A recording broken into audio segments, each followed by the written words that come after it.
দুয়ারে সরকার ক্যাম্পের সমস্ত স্ট্যাটাস চেক, যেমন লক্ষ্মীর ভাণ্ডার, বৃদ্ধ ভাতা, বিধবা ভাতা, কৃষক বন্ধু, স্বাস্থ্যসাথী, ST/SC card, pension, mutation, ration card, পাট্টা, এগুলোতে যারা যারা আপনারা আবেদন করেছেন পশ্চিমবঙ্গের যে কোনো জেলা থেকে, আপনাদের কিন্তু স্ট্যাটাস ইতিমধ্যে চেক হচ্ছে।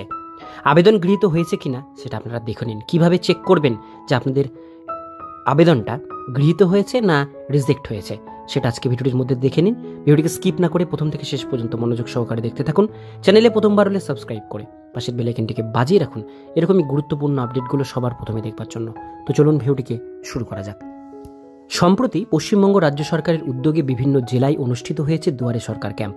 রাজ্যের লক্ষ লক্ষ মানুষ আবেদন করেছেন বিভিন্ন সরকারি প্রকল্প, যেমন বৃদ্ধ ভাতা, বিধবা ভাতা, লক্ষ্মীর ভাণ্ডার, কৃষক বন্ধু, প্রতিবন্ধী কার্ড, স্বাস্থ্যসাথী কার্ড ও অন্যান্য সুবিধা লাভের জন্য। তবে আবেদন করার পর অনেকেরই মনে প্রশ্ন একটাই, আমার আবেদনপত্রটি গ্রহণ করা হয়েছে কিনা।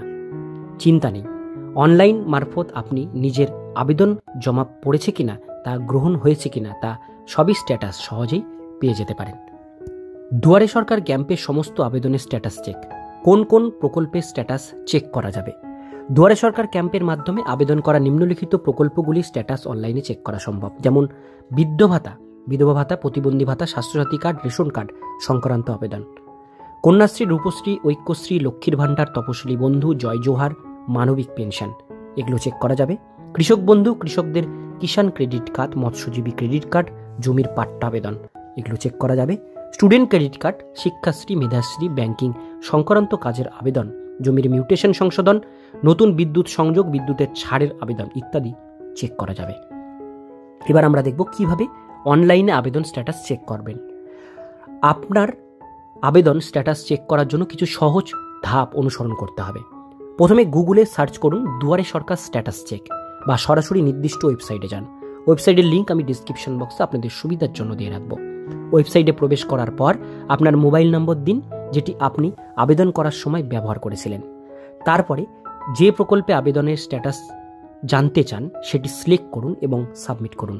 আপনার মোবাইল নম্বরে একটি OTP আসবে, সেটি ওয়েবসাইটে প্রবেশ করিয়ে সার্চ করুন। এরপর আপনার আবেদনপত্রটি স্ট্যাটাস স্ক্রিনে প্রদর্শিত হবে। আবেদন গৃহীত হয়েছে কিনা, বাতিল হয়েছে নাকি বাতিল হয়েছে, কোনো ডকুমেন্টসের ঘাটতি আছে কিনা, আবেদন অনুমোদনের পর্যায়ে আছে কিনা, সম্পূর্ণ মঞ্জুর হয়েছে, সমস্ত কিছু দেখতে পাবেন। দুয়ারে সরকার প্রকল্পের সুবিধা, সাধারণ মানুষের সরকারি দপ্তরে না গিয়ে আবেদন করতে পারেন, কোনো দালালের প্রয়োজন নেই, সম্পূর্ণ স্বচ্ছ প্রক্রিয়া। একটি মোবাইল নম্বর দিয়ে স্ট্যাটাস ট্র্যাক করা যায়। বয়স্ক ও বিশেষভাবে সক্ষম ব্যক্তিদের জন্য বিশেষ সুবিধা রয়েছে। বৃদ্ধ ভাতা স্ট্যাটাস চেক। দুয়ারে সরকার প্রকল্প ওয়েবসাইটে প্রবেশ করার পর আপনার নথিভুক্ত মোবাইল নম্বর দিন। তারপর যে প্রকল্পে আবেদনের স্ট্যাটাস জানতে চান সেটি সিলেক্ট করুন এবং সাবমিট করুন। আপনার মোবাইল নম্বরে একটি OTP আসবে, সেটি ওয়েবসাইটে প্রবেশ করিয়ে সার্চ করুন। তো বন্ধুরা, আপনারা নিশ্চয়ই বুঝতে পারলেন, আপনারা যারা যারা দুয়ারে সরকারের বিভিন্ন রকমের ফর্মে ফিল আপ করেছেন সেটা স্ট্যাটাস ঘরে বসেই মোবাইল দিয়ে আপনারা দেখতে পারেন। আপনাদের যদি দেখতে অসুবিধা হয় আপনারা কমেন্ট করুন, তাহলে আমরা আরও একটি ভিডিও বানাবো কিভাবে এই স্ট্যাটাসগুলো আপনারা চেক করবেন। আজকের ভিডিও এতটুকুন পর্যন্ত। ভিডিওটি কেমন লাগলো কমেন্টে জানাবেন, ভালো লাগলে লাইক করবেন। এরকমই নিত্য নতুন চাকরির আপডেট পেতে গেলে চ্যানেলটিকে সাবস্ক্রাইব করে পাশের বেল আইকনটিকে অবশ্যই বাজিয়ে রাখবেন।